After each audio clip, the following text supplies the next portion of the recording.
ದಕ್ಷಿಣ ಕನ್ನಡ ಜಿಲ್ಲಾ ಗೃಹ ರಕ್ಷಕ ದಳ ಮತ್ತು ಪೌರ ರಕ್ಷಣೆ ಪಡೆ ಹಾಗೂ ಲಯನ್ಸ್ ಕ್ಲಬ್ ಮಂಗಳೂರು ಮತ್ತು ಲಿಯೋ ಕ್ಲಬ್ ಸಹಭಾಗಿತ್ವದಲ್ಲಿ ವನ ಮಹೋತ್ಸವ ಕಾರ್ಯಕ್ರಮವನ್ನು ನಗರದ ಜಿಲ್ಲಾ ಗೃಹ ರಕ್ಷಕ ದಳದ ಕಚೇರಿಯಲ್ಲಿ ನಡೆಯಿತು.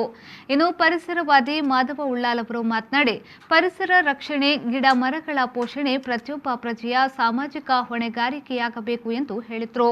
ತದಬಳಿಕ ಗೃಹ ರಕ್ಷಕ ದಳದ ಜಿಲ್ಲಾ ಸಮನ್ವಯಸ್ಥರಾದ ಡಾಕ್ಟರ್ ಮುರಳಿ ಮೋಹನ್ ಚೂಂತಾರ್ ಅವರು ಮಾತನಾಡಿ, ಗೃಹ ರಕ್ಷಕ ದಳದಿಂದ ಪ್ರತಿ ವರ್ಷ ಗಿಡಗಳನ್ನು ನೆಡುವ ಕಾರ್ಯಕ್ರಮ ಹಮ್ಮಿಕೊಂಡು ಬರಲಾಗುತ್ತಿದೆ ಎಂದು ಹೇಳಿದರು.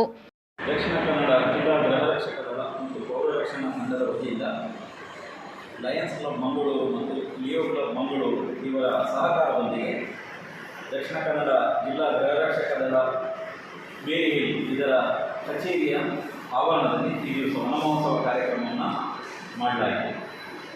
ಮಾಧವ ಉಳ್ಳಾಳ್, ಖ್ಯಾತ ಪರಿಸರ ಪ್ರೇಮಿ ಮಾಧವ ಉಳ್ಳಾಳ್ ಅವರ ನೇತೃತ್ವದಲ್ಲಿ ಲಯನ್ಸ್ ಕ್ಲಬ್ ಮಂಗಳೂರು ಇವರ ಸಹಯೋಗದೊಂದಿಗೆ ಈ ಕಾರ್ಯಕ್ರಮ ಜರುಗಿತು.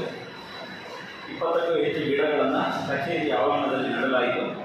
ಈ ವೇಳೆ ಪರಿಸರವಾದಿ ಕೃಷ್ಣಪ್ಪ, ಮಂಗಳೂರು ಲಯನ್ಸ್ ಕ್ಲಬ್ನ ಅಧ್ಯಕ್ಷರಾದ ಲಯನ್ಸ್ ಸತೀಶ್ ರೈ, ಖಜಾಂಚಿ ಡೆನಿಸ್ ರಾಡ್ರಿಗಸ್, ಜೊತೆ ಕಾರ್ಯದರ್ಶಿ ಸುಧಾಮ ರೈ, ಸೇವಾ ಸಂಯೋಜಕರಾದ ರಿಚಾರ್ಡ್ ಲೋಪೋ, ಸಹಯೋಜಕರಾದ ರಾಜೇಶ್ ವಿಕ್ಟರ್ ಹೇರಿ, ಲಯನ್ಸ್ ಸದಸ್ಯೆ ನ್ಯಾನ್ಸಿ ಮಸ್ಕರಿನಸ್, ಮಂಗಳೂರು ಲಿಯೋ ಕ್ಲಬ್ನ ಅಧ್ಯಕ್ಷ ಲಿಯಾ ಅಕ್ವೇನಸ್, ಲಿಯೋ ಕಾರ್ಯದರ್ಶಿ ಕ್ರಿಸ್ಟಿನ್ ಹೇರೆ ಮೊದಲಾದವರು ಉಪಸ್ಥಿತರಿದ್ದರು.